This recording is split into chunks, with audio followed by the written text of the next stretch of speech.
Vamos a darle la bienvenida a Ildefonso Guajardo. Fue negociador del Tratado Comercial México-Estados Unidos-Canadá, fue secretario de Economía y pues ahora como legislador le queremos preguntar, primero que nada, darle la bienvenida y preguntarle, el gobierno de México ha puntualizado que va a buscar un acuerdo para enfrentar la inflación y que tal vez revisen los avances del TEMEC. También ha informado que van a abordar, por supuesto, el tema de seguridad y hay mucha expectativa en materia migratoria.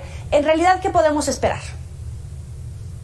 Es un momento crucial porque desde mi punto de vista la relación se ha tensado en algunos temas y realmente traemos varios asuntos que tienen que ver con la puesta en operación desde hace 2 años del Tratado de Libre Comercio, el TEMEC. Y por ahí yo creo que hay que aprovechar esta reunión. Los 3 líderes acaban de recibir una carta de 3 asociaciones muy importantes en Estados Unidos, Canadá y México, combinándolos a que cumplamos cabalmente con lo acordado en el TEMEC. Canadá, por ejemplo, ha incumplido en materia de lácteos. Estados Unidos está intentando incumplir en la interpretación de la regla de origen automotriz, está incumpliendo. Y en el caso específico del subsidio a autos eléctricos que se han hecho en Estados Unidos, es una distorsión al comercio regional. Y México, sin duda, también ha torcido un poco todo el proceso administrativo para autorización de permisos en el sector de energía eléctrica y en el sector petróleo. Entonces, es una convocatoria a los líderes a que no dejemos de alguna manera deteriorar la esencia de los acuerdos. Bueno, y precisamente a propósito del impulso que puede ocasionar el TEMEC, ¿cómo enfrentar la crisis económica y la potencial recesión de la que ya se habla en Estados Unidos para empezar? Hablar un poco del tema de la economía global y cómo esto impacta regionalmente. Lo que pasó es muy claro. El presidente Biden y las decisiones que se tomaron desde el punto de vista de apoyos durante la pandemia fueron tan excesivos que generaron un exceso de demanda y por otra parte desincentivos a la oferta. Entonces esto nos pega doble. Nos pega por la parte de inflación importada, con nuestro socio comercial más grande que influye en nuestra economía. Pero por otro lado también nos pega en el incentivo a los flujos migratorios, porque en Estados Unidos hay una gran demanda por trabajo que no está satisfecha, porque una buena parte de la población tuvo ingresos sin necesidad de hacer ningún esfuerzo. Y en ese sentido tenemos exceso de demanda en el sector de la construcción en Estados Unidos, en el sector agrícola, en el sector manufacturas. Hay cadenas de valor que no se están completando porque no hay suficientes trabajadores. De alguna manera es una distorsión que pasó en otras partes del mundo, como en el caso de las líneas aéreas europeas. Entonces, te está pegando por 2 lados. Incentivos a flujos migratorios por exceso de demanda y por otra parte te está impactando vía precios. Es muy difícil hacer una acción concertada antiinflacionaria cuando tú no tienes un mercado como el europeo, una Unión Europea, donde tienes una política monetaria unificada con una sola divisa. En nuestro caso no es el tema y por lo tanto cada autoridad monetaria está haciendo su mejor esfuerzo. Y mira, dices, hay cadenas de valor afectadas porque no hay suficientes trabajadores y expertos aseguran que la tan anhelada reforma migratoria, a pesar de este déficit de empleados, va a quedar pendiente también en la administración de López Obrador, pero el gobierno de México ha sembrado expectativas sobre un paquete migratorio ambicioso. Muchos aseguran que es un paquete para dar 300,000 visas de trabajo temporal para mexicanos y otros extranjeros. ¿Esto es posible? ¿Es real? El hecho de que la hayan de alguna manera publicitado de la manera como se hizo, yo esperaría que algo traen en la buchaca, como comúnmente se dice, que ya se haya negociado algo entre el canciller y el secretario de Estado, la Casa Blanca, porque sería muy desafortunado que el presidente haya hecho una declaración como el que la hizo y que regresáramos sin una cosa muy cercana a lo que él está planteando. Yo te comento, yo acabo de recibir en la Cámara de Diputados a una delegación de congresistas estadounidenses.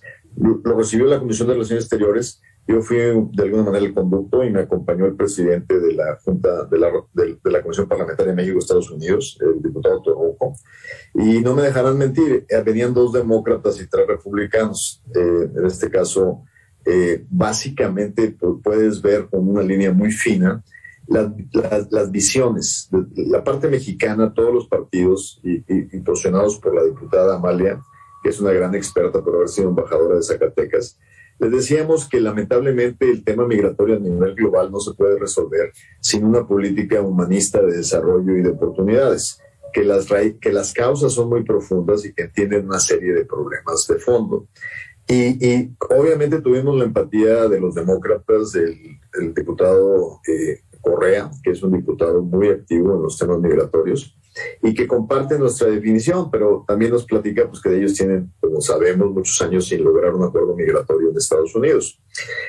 Algunos yo les planteé que sería muy importante dentro del contexto económico, y también el diputado Torruco, el tema del programa de trabajadores temporales, que solucionaría su problema y le quitaría la ilegalidad a los flujos de ida y retorno. Pero vimos muy claramente cómo los republicanos dicen, primero combatan las mafias del crimen organizado que están negociando con vidas humanas y que están generando esas tragedias, los coyotes, y un poco como diciendo, háganse responsables de lo que es el tránsito por México, y luego hablamos. Y de la parte mexicana, pues el mensaje también muy claro y muy diplomático es pues cómo nos vamos a ser responsables cuando el imán que los atrae son ustedes, y México no es más que un territorio de paso. Por eso tan desafortunado haberle aceptado a Trump ser país de recepción temporal mientras se dan los procesos judiciales de migración en Estados Unidos. Entonces, en ese sentido, el tema migratorio es un tema muy álgido. Yo, en el mejor de los deseos, ojalá este gobierno logre que el presidente Biden tome una iniciativa presidencial para un programa de trabajadores temporales que no tenga necesariamente que pasar por aprobación del Congreso, porque si va al Congreso, estoy seguro que el debate republicano-demócrata es un debate muy difícil. Claro, y precisamente a pesar del cambio de presidente de Estados Unidos de Trump a Biden, el título 42 que se instauró durante la administración del expresidente Donald Trump, que básicamente argumenta que debido a la seguridad nacional por temas de salud, el gobierno de Estados Unidos puede detener y deportar a migrantes. Este título 42 permanece y con ello, pues México sigue recibiendo migrantes de otras nacionalidades y padeciendo el caos, sobre todo en zonas fronterizas. ¿El título 42 se puede negociar o va a permanecer? Aquí el tema más importante son 2 cosas. Primero, el regreso de inmigrantes de cualquier nacionalidad al territorio mexicano, lo cual está claramente restringido en tratados internacionales. México no tiene por qué hacerse responsable de la repatriación de ciudadanos que no son de origen mexicano. Ellos deberían de repatriarlos directamente a sus países de origen, y lamentablemente eso no está ocurriendo. Y el segundo tema que nos preocupa tremendamente, aparte de la repatriación, y afortunadamente el presidente Biden ya la ganó en la Corte, es que México no debe ser territorio de espera para procesos migratorios en Estados Unidos. Traemos una situación caótica en todas las ciudades fronterizas, donde sin duda, para mí, el compromiso humanitario debe ser, si queremos que traten bien a nuestros migrantes en Estados Unidos, debemos de predicar con el ejemplo. Pero el problema es que nuestras ciudades, nuestros gobiernos, nuestros municipios tienen incapacidad presupuestal para poderle hacer frente a lo que mucho hace ya la sociedad civil a favor de los migrantes centroamericanos. Entonces sí tenemos que tener una voluntad más de fondo para poder mantener esta situación que lamentablemente en algún tiempo la permitimos. Ahora, para concluir, el presidente de México no asistió a la Cumbre de las Américas, y aunque fue el canciller, pues obviamente quedaron pendientes varios temas, y por supuesto que pues ahí había una tensión por esta falta de presencia del presidente mexicano, llamando a otros presidentes a no acudir a la Cumbre de las Américas. ¿Nos van a cobrar la factura?